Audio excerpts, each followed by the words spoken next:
This is I think it's from 1970. Larry Norman.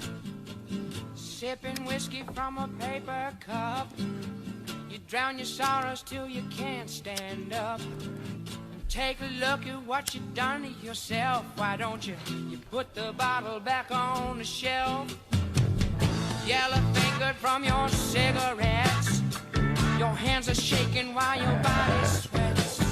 Why don't you come to Jesus? He's got the answer. Listen to this. No, listen to this. It's good, man. The lyrics are good. I know. By now you're doing the same thing I was doing when I first saw this clip. You're thinking, what in the world is the #1 podcaster in the world doing singing a song about Jesus? Loving it. Excited to see it, but how did this come about?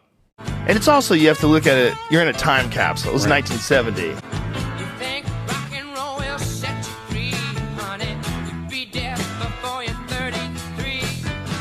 Shooting junk till you're half insane. A broken needle in your purple vein.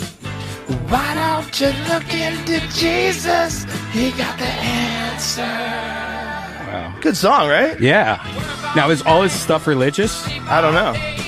According to Wikipedia, he's one of the pioneers of Christian rock music. But this is good, dude. Yeah, this is good.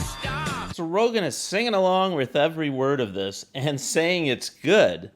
And I just can't help thinking, what is God doing with his heart tugging on it? Yeah, I know he knows this song from way back when, but the fact that he's playing it today in 2023 on his podcast, singing every word of it, well, he's smoking and everything during it, almost mocking it in some ways, and yet in other ways, I don't know, lifting it up. This is crazy. But you never hung around enough to find out who you really are. Say you want to be a superstar, but you never hung around enough to find out who you really are. Yellow fingers from the cigarettes. I like that. Shooting junk until you're half insane. Yeah. It's good. And again, 1970. Back to when you were a child. Your soul was free, your heart ran wild. Each day was different and life was a thrill. You knew tomorrow would be better still. But things have changed, you're much older now.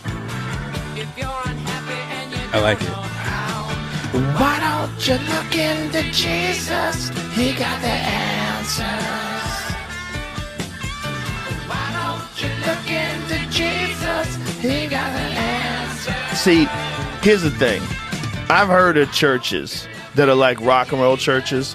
Like there was this gal that I knew that worked for Fear Factor, and she was into like this rock and roll church. Like I think she at one point in time I don't know what, she was of a different religious persuasion, and then she got into this like heavy-duty Christian church. Now, what he says next here is really the whole reason I made this video. I mean, it's fun to see him singing a Christian song on his podcast, but what he says here next is something that should really make all of us Christians stop and think. That was in town, where the guy was like a cool guy, young guy. I go, is he f***ing everybody? No. I'm like, I know how those go. Like, he's the cool guy. He's the cool guy who likes rock and roll. And he also likes Jesus. Maybe. Like, we're always hoping for the guy that's really all he wants to do. That's really it. He's just really about Jesus and love, and he's not trying to f*** everybody. Did you catch that?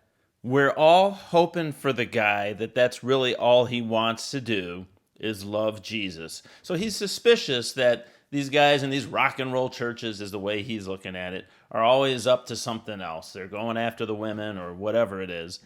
And he actually says what we are all hoping is that the guy just simply following Jesus. Well, we in the church hope that's all he's doing as well. It's interesting that those outside the church are saying the same thing. Isn't that interesting?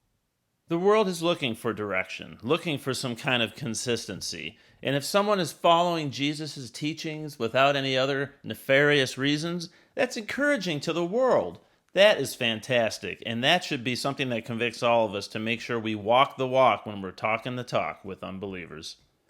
Like, we're always hoping for the guy that's really all he wants to do. That's really it. He's just really about Jesus and love.